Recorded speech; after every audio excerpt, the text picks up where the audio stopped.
வரலாற்று புகழ்பெற்ற குருநாகல் நகரத்தில் இருந்து ஒரு பர்வதம் போன்று அசைக்க முடியாத பெருமையுடன் ஜிஎஸ்எம் கிரியேஷன் சுவாதீன யூடியூப் சேனல் ஊடாக தயாரித்து வழங்கும் நற்செய்தி நிகழ்ச்சி சத்தியத்தின் குரல். லூக்கா 15ஆம் அதிகாரம். சகல ஆயக்காரரும் பாவிகளும் அவருடைய வசனங்களை கேட்கும்படி அவரிடத்தில் வந்து சேர்ந்தார்கள். அப்பொழுது பரிசேயரும் வேத பாரகரும் முறுமுறுத்து, இவர் பாவிகளை ஏற்றுக்கொண்டு அவர்களோட சாப்பிடுகிறார் என்றார்கள். அவர்களுக்கு அவர் சொன்ன உவமையாவது, உங்களில் ஒரு மனுஷன் 100 ஆடுகளை உடையவனாயிருந்து அவைகளில் ஒன்று காணாமல் போனார். 99 ஆடுகளையும் வனாந்தரத்திலே விட்டு காணாமல் போன ஆட்டை கண்டுபிடிக்கும் அளவும் தேடி தெரியானோ? கண்டுபிடித்த பின்பு அவன் சந்தோஷத்தோடு அதை தன் தோள்களின் மேல் போட்டுக்கொண்டு வீட்டுக்கு வந்து சிநேகிதரையும் அயலகத்தாரையும் கூட வரவழைத்து, காணாமல் போன என் நாட்டை கண்டுபிடித்தேன், என்னோடே கூட சந்தோஷப்படுங்கள் என்பான் அல்லவா? அதுபோல மனம் திரும்ப அவசியமில்லாத 99 நீதிமான்களை குறித்து சந்தோஷம் உண்டாகிறதை பார்க்கிலும் மனம் திரும்புகிற ஒரே பாவி நிமித்தம் பரலோகத்தில் மிகுந்த சந்தோஷம் உண்டாயிருக்கும் என்று உங்களுக்கு சொல்லுகிறேன். அன்றையும் ஒரு ஸ்திரீ 10 வெள்ளிக்காசை உடையவளாயிருந்து அதில் ஒரு வெள்ளிக்காசு காணாமல் போனால் விளக்கை கொளுத்தி வீட்டை பெருக்கி அதை கண்டுபிடிக்கும் வரைக்கும் ஜாக்கிரதையாய் தேடாமல் இருப்பாளோ? கண்டுபிடித்த பின்பு தன் சிநேகிதிகளையும் அயல் வீட்டுக்காரிகளையும் கூட வரவழைத்து, காணாமல் போன வெள்ளிக்காசை கண்டுபிடித்தேன், என்னோட கூட சந்தோஷப்படுங்கள் என்பாள் அல்லவா?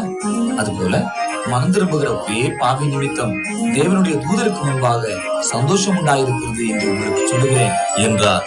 பின்னும் அவர் சொன்னது, ஒரு மனுஷனுக்கு 2 குமாரர் இருந்தாள். அவர்களில் இளையவன் தகப்பனை நோக்கி, தகப்பனே, ஆஸ்தியில் எனக்கு வரும் பங்கை எனக்கு தர வேண்டும் என்றான். அந்தபடி அவன் அவர்களுக்கு தன் ஆஸ்தியை பங்கிட்டு கொடுத்தான். சில நாளைக்கு பின்பு இளைய மகன் எல்லாவற்றையும் சேர்த்து கொண்டு தூர தேசத்துக்கு புறப்பட்டு போய் அங்கே துன்மார்க்கமாய் ஜீவனம் பண்ணி தன் ஆஸ்தியை அழித்து போட்டான்.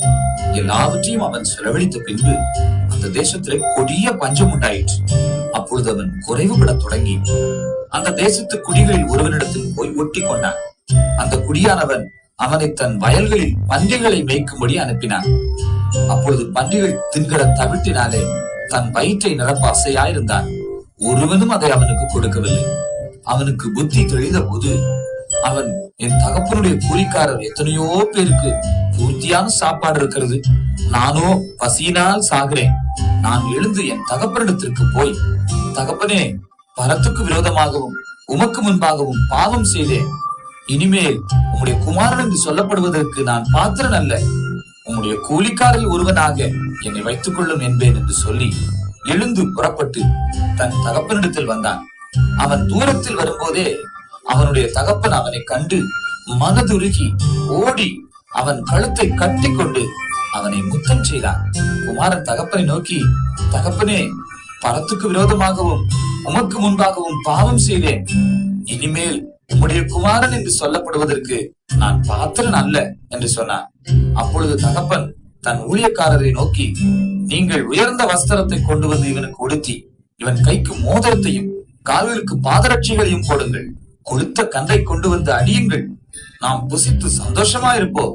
என் குமாரனாகி இவன் மரித்தான், திரும்பவும் உயிர்த்தான், காணாமல் போனான், திரும்பவும் காணப்பட்டான் என்றான்.